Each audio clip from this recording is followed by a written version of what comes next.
밀라노 동계올림픽 중계진이 일본 금메달 직후 너무 지루했다고 실수로 말한 그 순간 수백 미터 떨어진 코리아 하우스에서는 한복 입으려는 사람들이 아침부터 줄을 서고 있었다는 사실 알고 계셨나요? 지금 이탈리아 밀라노에서는 진짜 미친 일이 벌어지고 있거든요. 올림픽이라는 거대한 스포츠 축제가 한창인데 정작 경기장 밖에서 터지는 뉴스들이 경기 결과만큼이나 헤드라인을 장식하고 있다는 거죠. 선수촌 근처에서 도난 사건이 터졌고 노로바이러스가 선수촌을 강타했으며 현지 주민들은 올림픽 운영에 항의하는 시위까지 벌이고 있습니다. 그야말로 혼돈의 카오스죠. 이게 과연 전 세계인의 화합과 평화를 상징하는 올림픽이 맞나 싶을 정도로 말이에요. 그런데 이런 혼란 속에서도 또 하나의 논란이 터졌습니다. 바로 생방송 중계 사고인데요. MBC 스포츠에서 남자 스노보드 빅에어 결승전을 중계하던 원 토드 리처드라는 해설자가 있었어요. 이 사람이 경기가 끝나고 화면이 다음 종목인 피규어 스케이팅 예고 화면으로 넘어가는 순간 마이크가 아직 켜져 있는 줄도 모르고 이렇게 말해버린 겁니다. 지루하다. 정말 지루했어. 이게 그대로 전파를 타버렸죠. 문제는 타이밍이었어요. 이 말이 나온 게 정확히 언제였냐면 일본의 기무라 키라 선수가 금메달을 따고 오츠카 타케루 선수가 은메달을 차지한 직후였거든요. 일본 선수들의 시상식이 막 끝난 뒤에 지루했다는 말이 전 세계로 송출된 거예요. 당연히 난리가 났죠. 특히 일본 쪽 반응이 격렬했는데요. 목숨 걸고 공중에서 회전하고 착지하는 선수들 바로 뒤에서 지루했다는 말을 듣는다는 게 얼마나 모욕적으로 들릴지 상상이 가시나요? 리처드는 부랴부랴 자신의 소셜미디어에 해명문을 올렸어요. 선수들을 비난하려는 의도가 전혀 없었다. 다만 결승전에서 많은 선수가 넘어졌고 거의 모든 선수가 비슷한 기술만 반복해서 개인적으로 아쉬웠을 뿐이다라고 말이죠. 근데 이게 해명이 됐을까요? 전혀 안 됐습니다. 오히려 기름을 부은 격이 됐죠. 왜냐하면 기술이 반복됐다는 말 자체가 이미 비판이거든요. 사실 냉정하게 보면 이번 밀라노 코르티나 동계올림픽 자체가 예전만큼의 열기를 못 끌어내고 있다는 분석이 나오고 있어요. 시청률도 그렇고 온라인 반응도 그렇고 전반적인 화제성 면에서 과거 대회들과 비교하면 좀 떨어진다는 평가가 지배적이거든요. 물론 이게 올림픽의 본질적인 가치를 훼손하는 건 아니지만 대중의 관심도라는 측면에서는 분명히 예전과는 다른 분위기인 거죠. 도난 사건의 노로바이러스의 시위까지 겹치니까 사람들이 점점 경기 자체보다는 사건 사고에 더 주목하게 되는 악순환이 생긴 겁니다. 그런데요. 바로 이 복잡하고 어수선한 밀라노 한복판에서 엄청난 일이 벌어지고 있습니다. 올림픽의 각종 자본과는 완전히 반대되는 분위기, 사람들이 웃고 즐기고 감탄하는 공간이 있다는 거죠. 바로 코리아 하우스입니다. 지금 밀라노에는 미국, 중국, 브라질, 일본을 비롯해서 10여 개 국가가 자국 홍보관을 차려놓고 총력전을 벌이고 있는데요. 그 중에서 압도적으로 사람들 발길이 쏠리는 곳이 어디냐? 바로 대한민국 코리아 하우스라는 겁니다. 현지 외국인 리포터의 말을 직접 들어보면 더 생생한데요. 밀라노의 한국 홍보관은 빌라 네키 캄필료라는 아주 아름다운 근대 건축물에 자리 잡고 있다. 입장료는 무료이며 공식 웹사이트에서 사전 등록만 하면 누구나 들어갈 수 있다. 안에 들어가면 한국 음식부터 뷰티 제품, 전통 의상까지 한국 문화를 총체적으로 경험할 수 있는 완벽한 여정이 펼쳐진다. 자신의 성격 유형에 맞는 한국 도시를 추천받는 테스트도 있고 올리브영의 립글로스 같은 멋진 기념품과 한국 여행 가이드북도 받을 수 있어서 한국의 분위기를 제대로 느끼고 싶은 사람들에게는 최고의 장소다. 이렇게 극찬을 아끼지 않더라고요. 빌라 네키 캄필료라는 곳이 어디냐면 밀라노 중심부에 있는 역사적인 근대 건축 명소예요. 이탈리아 특유의 우아한 건축미가 살아있는 곳이죠. 그런데 이 유서 깊은 이탈리아 건물 안에서 지금 한복 자락이 바람에 날리고 있다는 거예요. 이탈리아 현지 모델들이 한복을 입고 우아하게 런웨이를 걷는 장면이 펼쳐지는데 이게 진짜 말로 표현하기 힘든 묘한 감동을 준다고 합니다. 동양과 서양이라는 시간과 공간의 경계가 완전히 무너지는 순간이랄까요. 이탈리아 르네상스 건축 안에서 조선의 전통 의상이 빛을 발하는 광경은 그야말로 문화적 충격이자 예술적 감동 그 자체인 거죠. 그리고 이게 그냥 조용히 인기 있는 수준이 아니라는 게 중요합니다. 아침에 문 열기도 전부터 코리아 하우스 앞에는 대기줄이 길게 늘어서 있어요. 마치 애플 스토어에 신제품 출시됐을 때 사람들이 밤새 줄 서는 것처럼 말이죠. 문이 열리는 순간 사람들이 우르르 몰려들어서 색감 고운 저고리, 화려한 치마, 단정한 두루마기, 위험 있는 골룡포까지 준비된 한복들이 순식간에 동날 정도라고 해요. 소름 돋지 않나요? 왜 사람들이 이렇게 한복에 열광할까요? 그냥 예쁘니까. 물론 그것도 있지만 더 중요한 이유가 있어요. 한복은 입는 순간 사람을 주인공으로 만들어주거든요.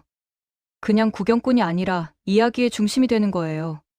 한 외국인 출연자가 한복에 대해 설명하면서 이렇게 말했어요.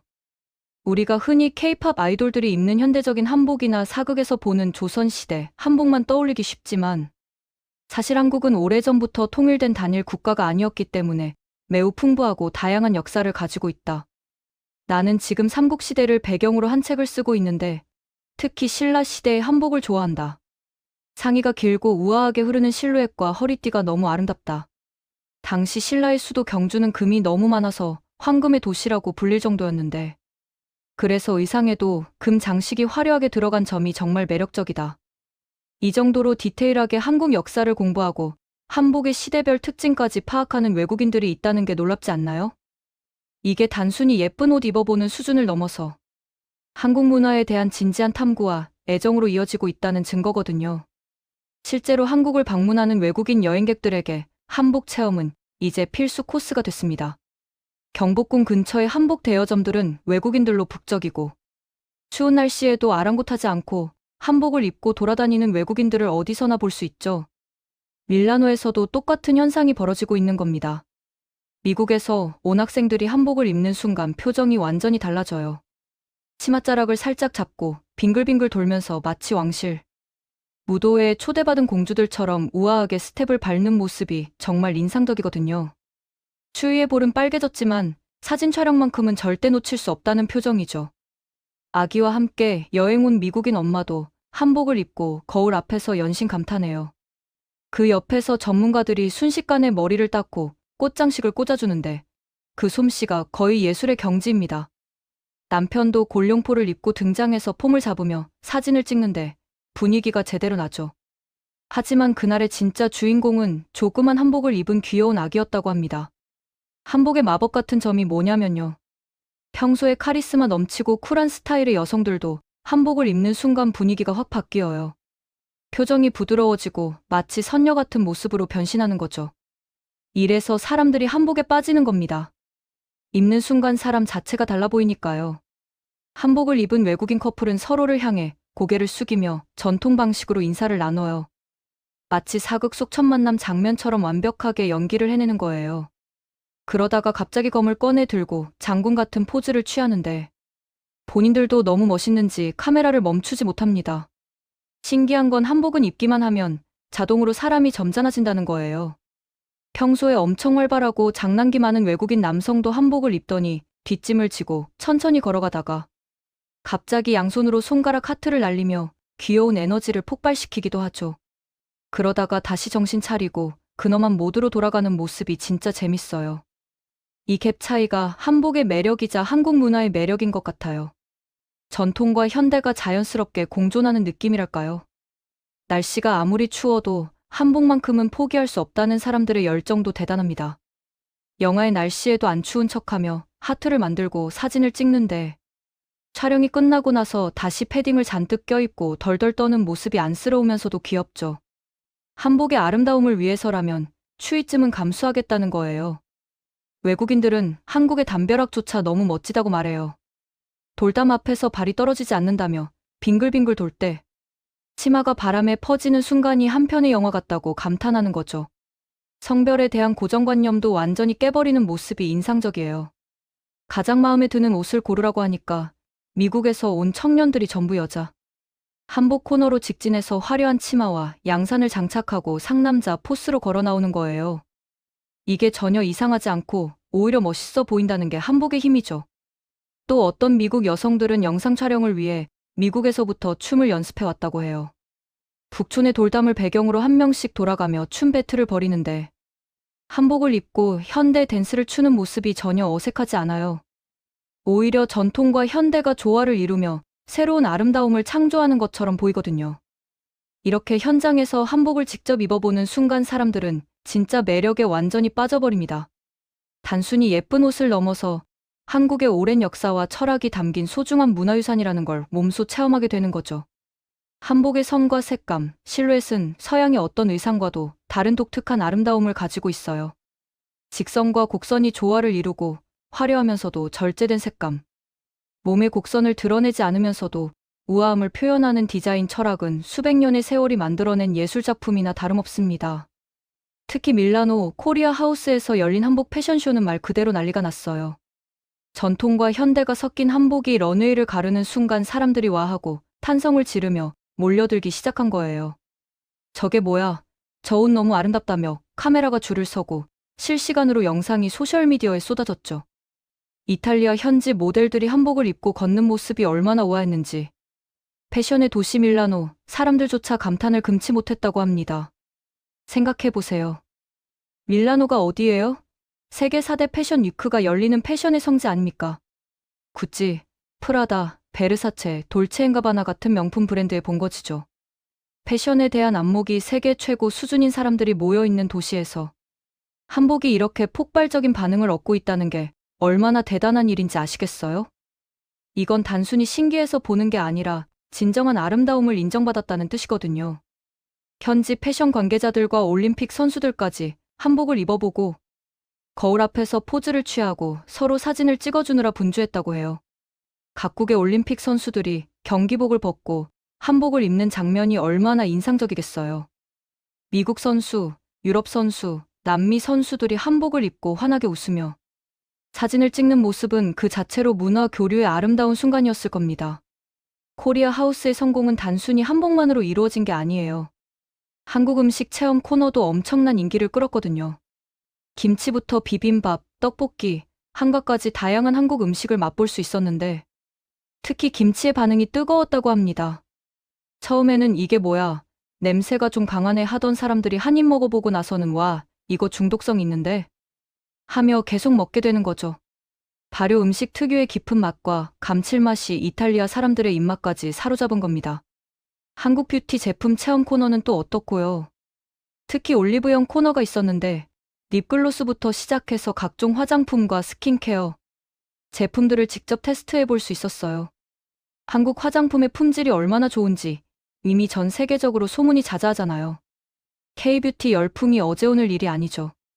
밀라노 코리아 하우스에서도 사람들이 제품을 테스트해보고 이게 공짜로 나눠주는 거야? 하며 놀라워했다고 합니다.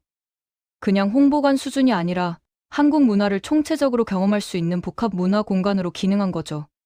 성격 유형에 맞는 한국 도시를 추천받는 테스트도 참신했어요.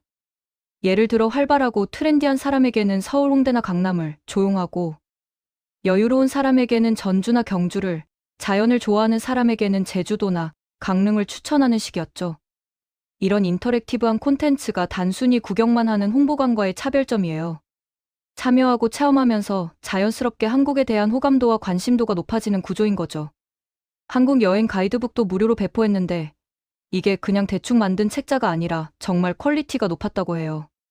서울의 숨은 명소부터 지방의 아름다운 관광지까지 맛집 정보와 교통 정보까지 꼼꼼하게 담겨 있어서 실제로 한국 여행을 계획하는데 큰 도움이 됐다는 반응이었죠. 이렇게 하나하나 디테일까지 신경 쓴 결과가 코리아 하우스의 압도적인 성공으로 이어진 겁니다. 다른 나라 홍보관들과 비교해볼까요? 미국, 중국, 브라질, 일본 등 10여 개 국가가 밀라노 요충지를 차지하고 자국 문화를 알리기 위해 총력전을 벌이고 있다고 했잖아요. 그런데 유독 사람들 발길이 몰리는 곳은 코리아 하우스라는 거예요. 이게 우연일까요? 절대 아니죠. 철저한 기획과 준비, 그리고 한국 문화의 본질적인 매력이 결합된 결과입니다. 중국은 엄청난 자본을 투입해서 화려한 홍보관을 차렸을 거예요. 일본도 자국의 전통 문화를 알리기 위해 많은 노력을 했을 겁니다. 브라질은 삼바와 축구로, 미국은 할리우드와 팝 문화로 승부를 걸었겠죠.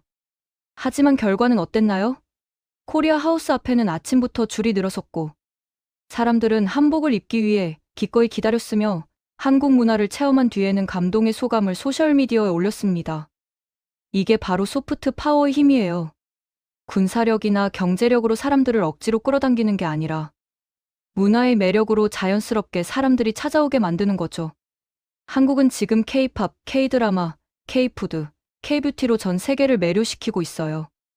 방탄소년단과 블랙핑크가 빌보드를 장악하고, 오징어 게임과 더 글로리가 넷플릭스를 평정하고, 김치와 비빔밥이 세계인의 식탁에 오르고, 한국 화장품이 글로벌 뷰티 시장을 선도하고 있잖아요. 이런 맥락에서 밀라노, 코리아 하우스의 성공을 봐야 합니다. 단순히 올림픽 기간 동안 홍보관 하나 잘 운영했다는 수준이 아니에요. 한국의 문화적 역량이 얼마나 강력한지, 한국 문화가 전 세계인들에게 얼마나 매력적으로 다가가는지를 증명한 사건이죠. 밀라노라는 패션과 예술의 도시 한복판에서 한국 전통 의상인 한복이 최고의 인기를 끈다는 게 정말 상징적이지 않나요? 그리고 타이밍도 절묘해요. 올림픽 자체가 각종 잡음으로 시끄러운 와중에 코리아 하우스는 오아시스 같은 존재가 된 거예요. 도난 사건, 노로바이러스, 시위, 중계 논란으로 피곤해진 사람들이 코리아 하우스에서 힐링을 받은 거죠. 한복을 입고 사진 찍으며 웃고 한국 음식을 먹으며 즐기고 한국 문화를 체험하며 감동받는 시간이 올림픽의 본래 취지인 화합과 평화를 더 잘 실현한 게 아닌가 싶을 정도예요. 외국인들의 반응을 직접 들어볼까요? 한 이탈리아 현지인은 나는 평생 밀라노에서 살았지만 이렇게 아름다운 옷은 처음 봤다. 한복의 색감과 디자인은 서양의 어떤 드레스와도 비교할 수 없는 독특한 매력이 있다. 특히 치마가 바람에 날릴 때의 움직임이 마치 살아있는 예술작품 같다고 말했어요. 미국에서 온 여대생은 한복을 입는 순간 내가 공주가 된 것 같은 기분이 들었다. 거울을 보는데 내가 아니라 다른 사람처럼 보였다. 이렇게 아름다운 문화를 가진 한국이 정말 부럽다고 했죠. 프랑스에서 온 패션 디자이너는 한복의 실루엣은 서양 패션의 관점에서 보면 혁명적이다. 몸의 곡선을 강조하지 않으면서도 우아함을 표현하는 방식, 직선과 곡선의 조화, 색상의 배합 센스가 놀랍다. 현대 패션 디자이너들이 한복에서 영감을 받는 게 당연하다고 극찬했어요. 일본에서 온 관광객조차 기모노도 아름답지만 한복은 또 다른 매력이 있다. 더 화려하고 자유로운 느낌이다라고 인정했다는 거예요. 이런 반응들이 소셜미디어를 통해 실시간으로 퍼져나가면서 코리아 하우스의 인기는 눈덩이처럼 불어났어요. 인스타그램, 틱톡, 유튜브에 한복 체험 영상이 올라가고 해시태그가 트렌딩에 오르고 각국 언론에서 코리아 하우스를 취재하러 왔죠. 이게 바로 바이럴의 힘이에요. 광고비 한 푼 안 쓰고도 전 세계에 한국 문화의 아름다움을 알릴 수 있는 거예요. 한복의 역사적 의미도 짚고 넘어가야 할 것 같아요. 한복은 단순히 예쁜 전통 의상이 아니라 수천 년 한국 역사와 문화가 응축된 문화유산이거든요. 삼국시대부터 고려, 조선을 거쳐 현대에 이르기까지 시대마다 조금씩 형태가 변화했지만 기본적인 구조와 철학은 일관되게 유지되어 왔어요. 저고리와 치마의 조합, 두루마기의 우아함, 골룡포의 위엄은 각각의 시대가 추구했던 미학과 가치관을 반영하고 있죠. 특히 색상의 의미가 깊어요. 오방색이라고 하죠. 청색은 동쪽과 봄을, 적색은 남쪽과 여름을, 황색은 중앙과 환절기를, 백색은 서쪽과 가을을, 흑색은 북쪽과 겨울을 상징해요. 음양오행 사상이 한복의 색상 배치에 그대로 녹아있는 거예요. 신분에 따라 입을 수 있는 색과 문양도 달랐어요.